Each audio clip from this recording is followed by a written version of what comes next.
Scott, these are never short processes, but of course many watching this one especially closely. Our thanks to Scott Cohn in Detroit. Meanwhile, Netflix is finding itself in a battle with broadband providers like Verizon, leaving subscribers waiting as their content loads. So as more people stream movies online, who should be funding viewers' evolving streaming habits? Who better to ask than John Steinberg? He's the president and COO of BuzzFeed and a CNBC contributor and expert on all things involving the future, the media, etc.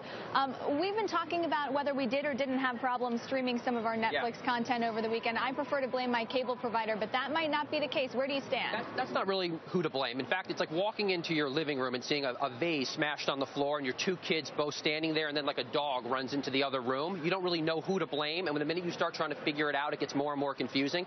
This basically involves mirroring and the transportation of data at the server hubs that sit way far from your home. And the issue there right now is that Netflix wants better interconnections from the cable companies, and the cable companies don't want to do that. The cable companies say that Netflix should have to pay. But ultimately, the end customer already is paying for broadband in their home. If 1/3 of the viewing during prime time is going to Netflix, if 1/3 of the broadband usage is Netflix, in effect, they're already paying for it. And you're in a market where there's often only one cable provider, so you can't even switch if you want to. So the rules here are not necessarily the total free market rules that exist when there's true competition. It appears that right now it's at a stalemate, with Netflix saying we should be able to do this for free. That's what the customer expects. Actually, and some of these distribution companies are saying, no, if you're using more of this, you should pay for it.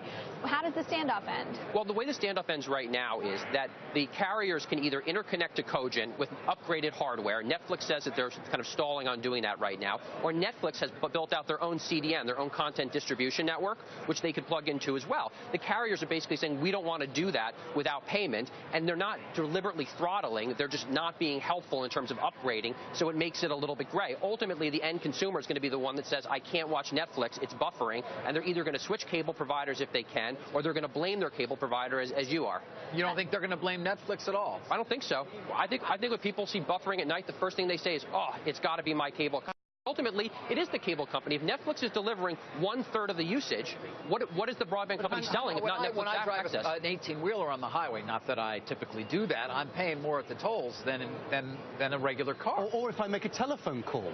Right. Or if I use more gas or electricity, I pay more. Right, but in that case, it's almost like you're paying for the calls to come in, right? And why are you paying for that phone line if not to be able to get those phone calls? And that's why phone calls are flat rate pricing. Netflix should be paying more because it's making the phone call to me. No, the callers don't pay more. If I call you 10 times and Carl calls you 1 time, you may be enjoying your phone service more because you're talking to me a lot, but you're not going to make me pay more. That's why there's flat rate pricing, or you pay for a bundle of minutes. John, this issue of using bandwidth is only going to increase. Absolutely. I mean, of course, as everybody starts, we know that it's increasing every day practically.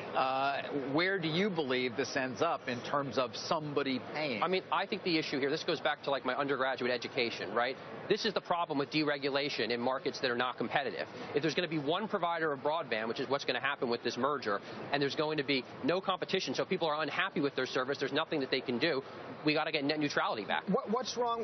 Why don't you see people saying, my Netflix is slow, I'm unsubscribing from Netflix, right? Because they may in fact do that because there's no choice, they can't switch cable providers. But if they could switch cable providers and there was clarity in what was actually going on, then they might be able to do that. So you don't see this as a threat to subs on Netflix? No, I don't think it is. You think it's more a threat to consumer service surveys at the providers? I mean, I think that people could become so frustrated with Netflix that potentially they would churn off of it. But I think ultimately people are just going to buffer a little bit. People are not going to not watch House of Cards, and they're going to blame their cable provider. The best is going to be when they upgrade to the higher megabyte packages with their cable provider, and the speed doesn't increase.